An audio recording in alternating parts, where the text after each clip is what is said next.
The topic for today is finding and winning work. So, just as a recap, uh, the entire consulting process would be composed of three parts. In this particular lecture, we will focus specifically on propose. Okay. And within that propose stage, there are three substages. So we intend to focus on find, focus, and frame steps in detail. Now, if you are completely new to consulting, this is likely to be the part of a consultant's work that you are unfamiliar with. So this is new to you. And although when you are going to start doing consulting work, it's not going to be that alien to you because, as you will notice, some of the things that we will be explaining here, perhaps in our own regular lives, there are some things that we've already been doing anyway. But more on that in a while. Now, for experienced consultants, this is often the area of improvement that is most beneficial. Uh, when consultants try to propose proposals, um, it's not as if that just because they have adequate experience that they already know what they're doing, like they're like the super experts. That's not really the case. Okay. Sometimes even for experienced consultants, they can botch things up even during the proposal stage because of certain things that may not be available to that uh, consultant when he or she needed to come up with a proposal. We'll talk about these details in a while. Okay. But now let's look at what the proposed stage is. Okay. The proposed stage covers everything from the first time you talk to a client, even though that client is not yet going to get you, to the point at which a live engagement starts. Okay, now alternatively, it can end when either the client or the consultant has decided not to progress with the opportunity. So, on the first bullet point, this is a situation wherein the client is really eager and committed to actually getting you as the consultant. The second point is that somewhere along the way, as you're trying to discover things both on the side of the client and on the consultant, you realize that it's not going to be a fit for either one, and either one can make a decision not to proceed with the journey, okay, on that particular consultancy engagement. Now, this is a real critical phase, and a lot of people tend to underestimate the importance of really doing your proposed stage very well. Think about this.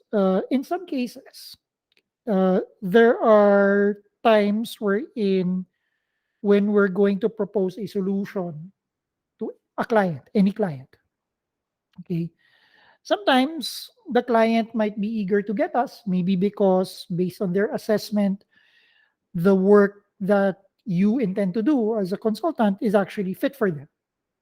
But that's not always the case. And there are consultants, especially if they're not really that experienced, they're thinking that, okay, I can actually offer to do this work for this client. I am confident that I can do the work for this client. I know I have the skills to do it, I have the capabilities.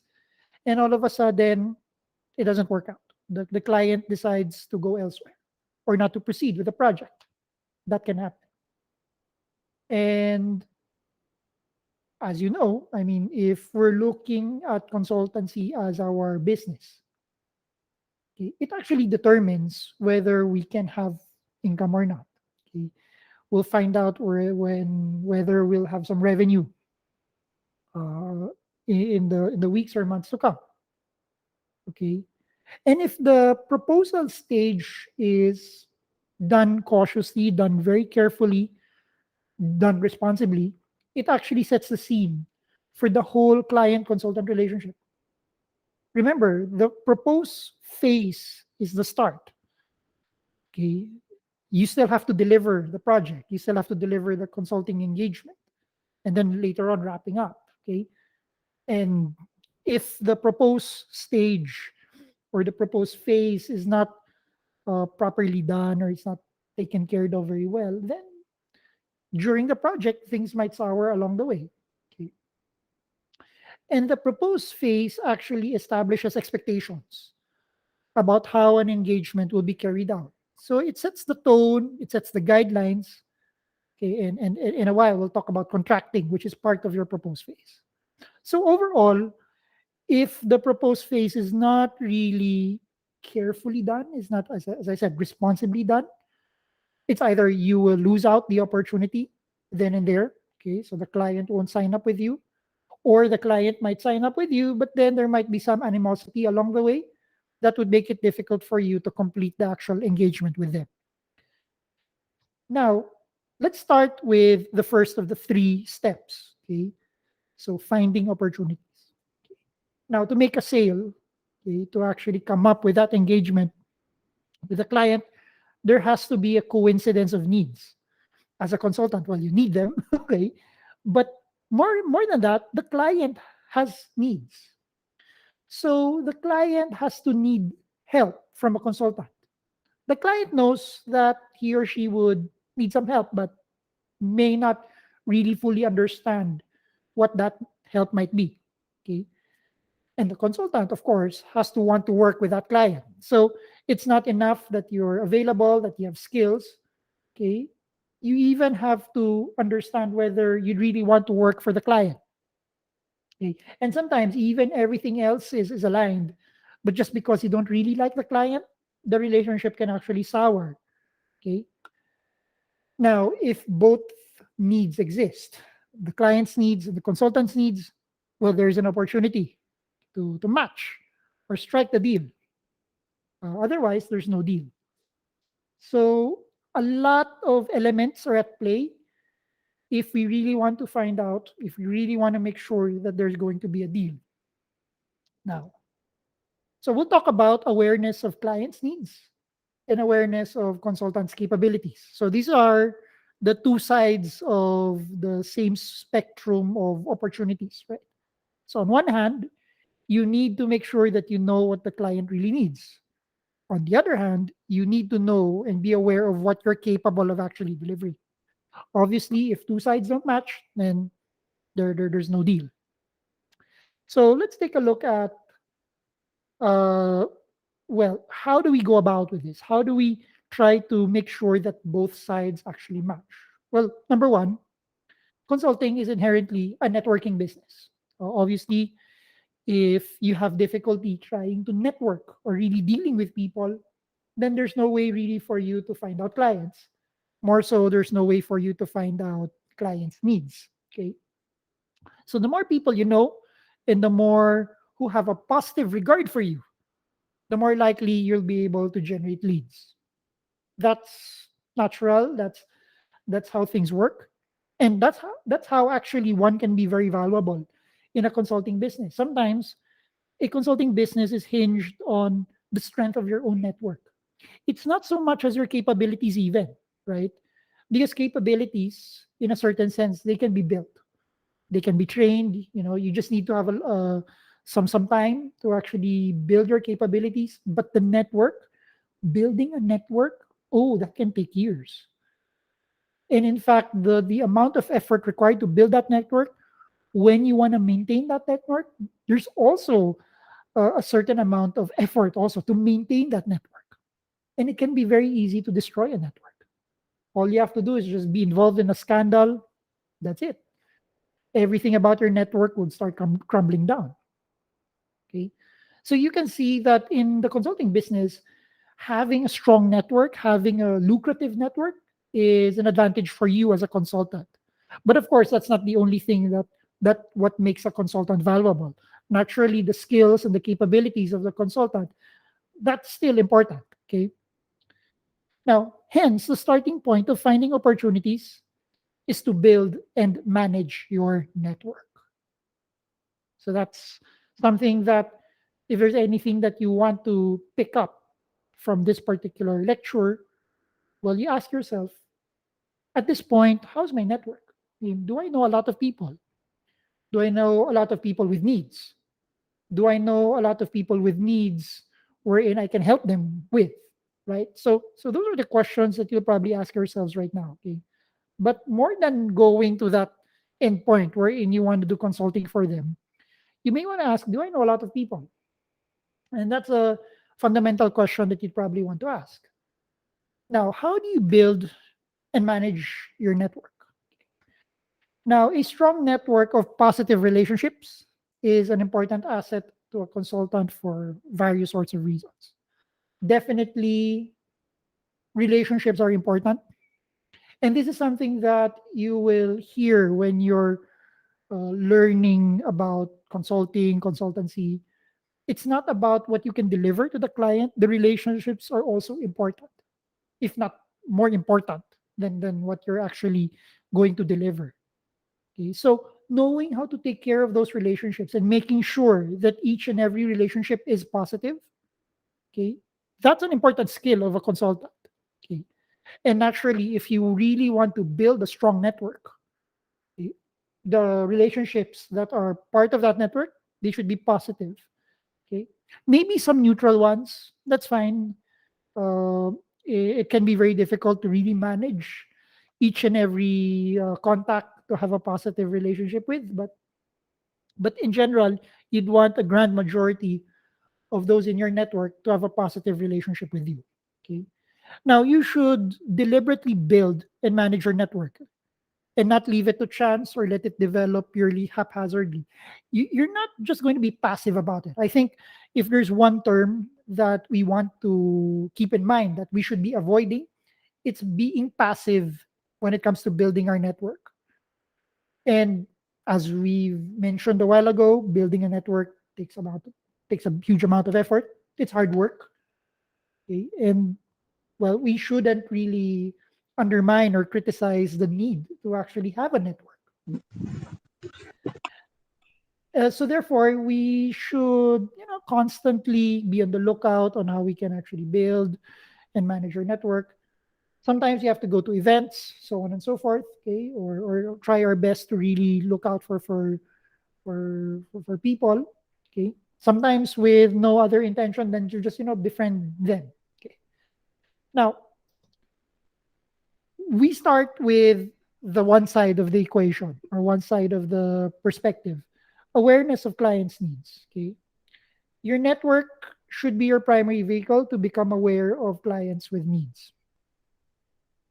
Okay, and then well, we'll have to make sure that you know we really have a good understanding of what those needs are, and then if then well, the easiest and the best way to find opportunities is to observe, listen, and make sure everyone in your network is aware of your capability and your availability. Okay, when you want to really find out, okay, the question is, it goes this way: is there a market for what I can offer? Okay, is there a market for my skills? Okay, maybe that's the very generic question that you want to ask yourselves. Okay, then okay, so what's your starting point? How do you answer that question? Well, you take a look at your network. Okay, from my own network. In other cases, they call this the natural network. I mean, obviously, you are already part of a network. You're just not probably appreciating it that much. For example, family, relatives, that's part of your network. But sometimes that's not the network that you really want to capitalize for your consulting business, right? So, but okay, you start with your available natural network, okay, among friends, among colleagues, okay, even you as classmates, that's already a natural network. So you try to understand, okay, so the question is there a market for my own skills? Well, take a look at your natural network. Okay, maybe there is.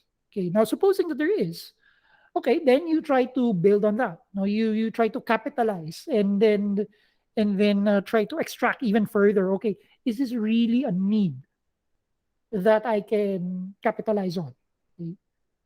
Now, selling consultancy relies predominantly on some level of relationship with the person you're selling to. Okay.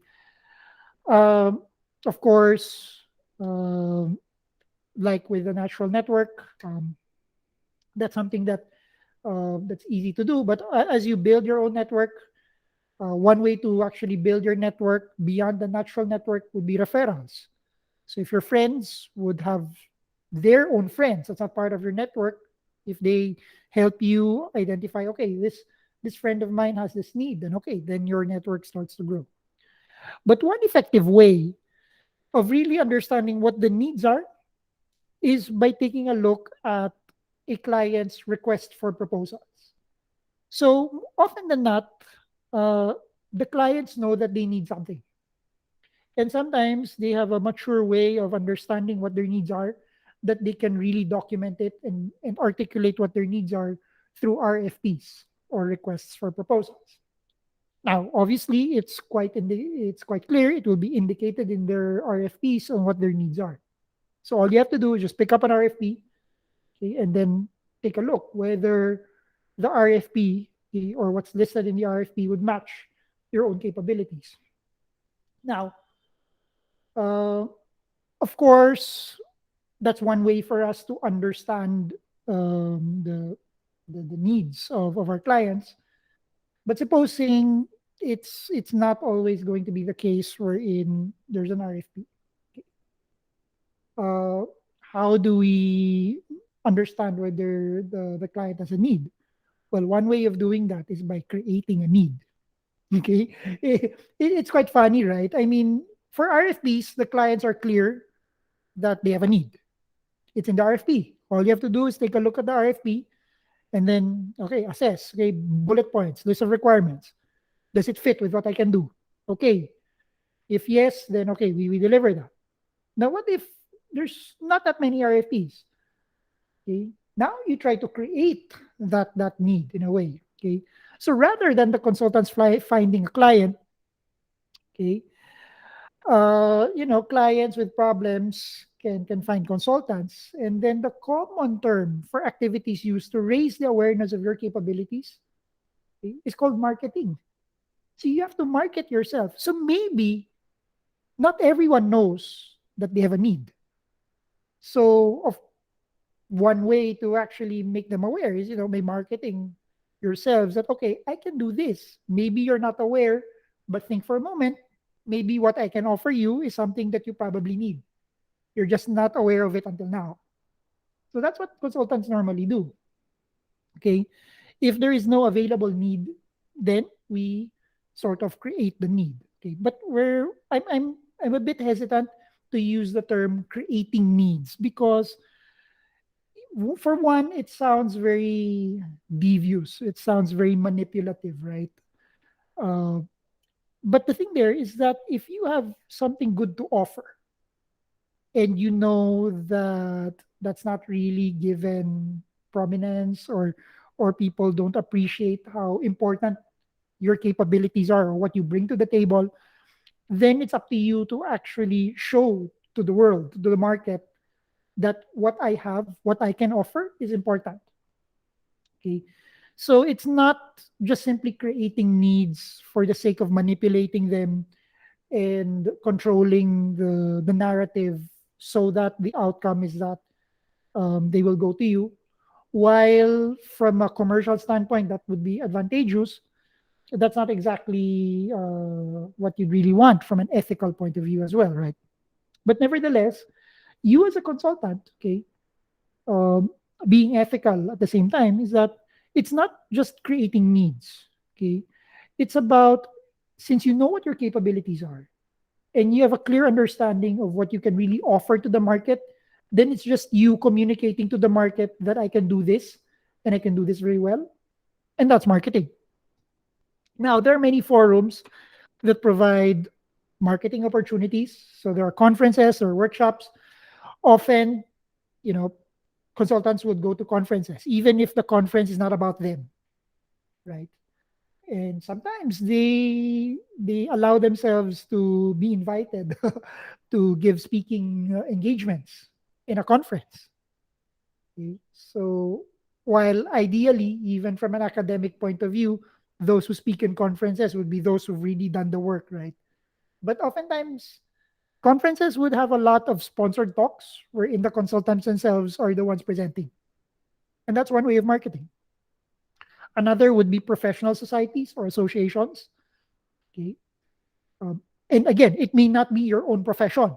It just so happens that you probably know how to service that profession. That's why you can actually go to those societies or associations. Well, the more common approach also is multimedia or social media. LinkedIn is a very popular platform. And other cases would be writing and publishing a book or maintaining a blog, okay, in tandem with your social media channels. Okay. Now, we're going to talk about this again later on, for sure, as to how you build your own credibility. But these are just examples of how you can actually create marketing opportunities for yourselves. Now, once you find an opportunity, so there's that understanding that, okay, there's a need. The client has a need. I have the skills to be able to address that need. What's next? Okay. The end point in the find stage, okay, of your proposed phase is to determine whether the opportunity is real and to decide if you're going to invest time chasing it. Okay. At this point, you just simply identify the need, okay, and you've identified what skills would be a match to that need. So now you ask yourself, is the opportunity real? More often than not, when we say the opportunity is real, the question is, okay, is there money involved? Will you be paid for it if you're going to go through it? Uh, and definitely that's something that you really have to look into. Now, there are a lot of opportunities out there uh, that would really require a lot of time and effort from you as a consultant. Maybe because the client is generally a large organization, for example, government. It can be very difficult to deal with government often because of some regulatory requirements. Okay. Uh, of course, you try to determine if there's time for you to do so. I mean, if the opportunity is not obvious, but it's real, it's just not obvious, you probably need to spend more time educating the client about the opportunity. Do you have time for it? Can you spend time for it? Can you spend money out of it? Okay. So there's obviously a direct and indirect cost of pursuing every opportunity. And by cost, we are not only simply looking at accounting cost, like expenses that we have to shell out every so often, but even on the non-monetary side. For example, social capital. If we're going to pursue this opportunity, this means that we need to perhaps cater to the person involved in a social point of view. Or maybe an indirect cost would be opportunity costs, like in the sense of if I cater to this client, I know I won't be able to cater the other client. Okay? It's not as if that you can go both simultaneously. Oftentimes, that's not possible. So you know that by focusing on this one client, client X, you can't go to client Y at the same time. Is it worth it? Is it okay to abandon or set aside client Y in the meantime? So these are things that you have to consider. Now, once we've decided, okay, this is the opportunity, found it, okay, the numbers make sense, we go to the next step, which is now to focus on the opportunity. Now, to be able to focus on the essential and uncover hidden needs and desires require information. Okay. Uh, this is not easy, right? Once you've identified the opportunity, now you have to put in all of your attention and effort in zeroing in that opportunity. Okay. And that means more discussion with the client. That means a deeper discovery process with the client. Okay, what is it about you that's going to be quite interesting? Okay, the tools required to go through this exploratory dialogue, that will be discussed at a later talk. Okay, there will be a lot of tools available for you, but obviously during the focus step, okay, when we want to focus on opportunity, there will be a lot of things that we will be discussing. But this time, we're now focusing on just one client. Back then, in finding the opportunities, your net is widely spread. I mean, you can deal with multiple clients, okay, and probably a varying array of needs, okay. But this time for focus, you're just looking at just one client, okay. Now, the exploratory dialogue is not just about gathering information. So this is not just trying to solicit data, okay, and going through the interview process, etc. It's important how you ask your questions and how you interact with the client to build credibility and to develop a strong relationship. Again, as consultants, it's not enough that we know the delivery or where we're confident that we can deliver. Maintaining relationships is just as important, if not more important, when it comes to consulting. Okay. So when you're focusing now on the opportunity, okay, you're starting to stew yourself in it. Okay, what am I going to do in this opportunity? Okay, I talk to the client. Okay, so a lot of it, that's part of the focus time. So there are many ways of how we can really focus on that opportunity. Okay, but this is just simply an overview of this particular step. Now, when we go and so we'll when we've actually tried to focus everything, go through that exploratory dialogue, we go to the last step, which is framing and eventually winning the work, winning the opportunity. So this is the point at which you convert all of your thinking and all of your findings into a documented proposal. So this is part of the proposed phase, right? So the end point of your proposed phase is a proposal. Okay? But obviously, in the proposal, everything that needs to be discussed is or should be pinned down already at that point in time. Okay, so the proposal must reflect the client's needs and have a realistic chance of winning by appealing to the client with a compelling proposition. So proposal, proposition. Okay, so this is the proposed phase. Okay, so before you actually go ahead and give your proposal, you've done the due diligence work. Okay, I mean, you understood what the needs is. Okay, what the needs are. Okay, you've already discussed. You really try to look at it in a 360-degree view. Okay, you made sure that no stone is left unturned. You're quite clear. Okay, with all the risks. Okay, then you say, okay, here's my proposal. Now, when preparing a client proposition, okay, so these are the three questions that you probably would want to ask. Is it the client? What is the client issue? And next would be what would be your consulting approach. And then lastly, what is the scope of your consulting intervention? So how do you come into the picture? So what's the issue? How are you going to approach your consulting, your methodology, and what portion do you really come in, okay, and intervene throughout that entire approach? In a way, you can look at this in this diagram. Okay, so it's like a triangle. Okay, client issues on the one on top, scope of consulting intervention at the left, consulting approach at the right. Okay. So the sub questions that you'll ask, let's say for client issue, would be what is the issue the client wants resolved. Okay, this goes back to identifying the needs, right? Or would you accept the issue as is, meaning okay, that's it, there's nothing we can do about it, or do we challenge the issue? Do we do something about it? Okay. Now, on the consulting approach, so on the lower right, the sub questions would be, how can I help in resolving it? Okay. And is this best resolved by expert consulting or by process consulting? So typically, consultants, they're expert consultants, right? They're expert consulting is one way of doing it, wherein I bring in like the big guns. They're like the supreme experts. Everybody will listen to them. So that's expert consulting. Process consulting, on the other hand, there's a lot of workshops involved. In a way, the solution would come from themselves because it's done through a certain process, right? Expert consulting, it's the expert who gives the solution. Process consulting, it's the client themselves through their own effort that they'll actually come up with a solution. You as a consultant, you're just going to facilitate the process. So that's generally the main difference. Now, as for the scope of consulting intervention on the lower left, so the things that you want to ask yourselves is what's the boundaries of my help? Okay, what is in scope? What is out of scope? Okay, do I just tackle this team or this department, or they tackle the entire organization? Or you can take a look at it from a change life cycle scope.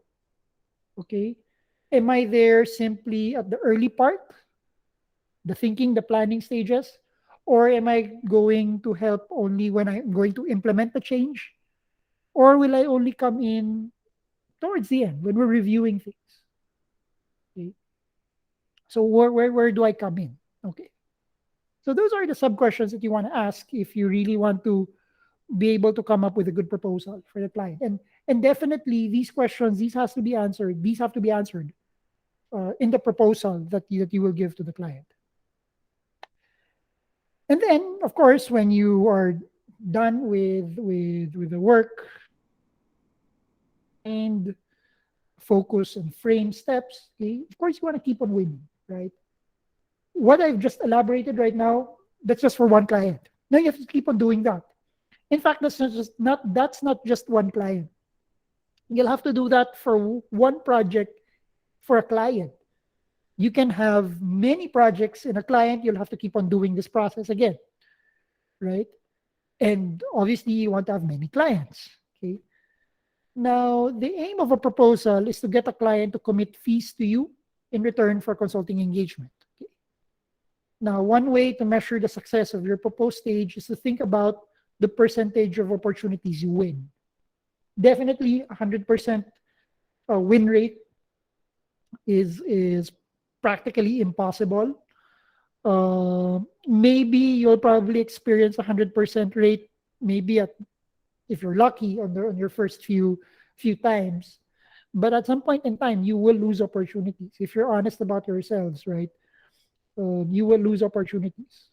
But that's okay. I mean, whenever you lose opportunities, it's supposed to be a learning opportunity for you as well, right? So you find out how you can win such opportunities in the future. But nevertheless, I'm not really going to zero in on this metric alone, okay, as to how to determine whether you're really successful in coming up with proposals.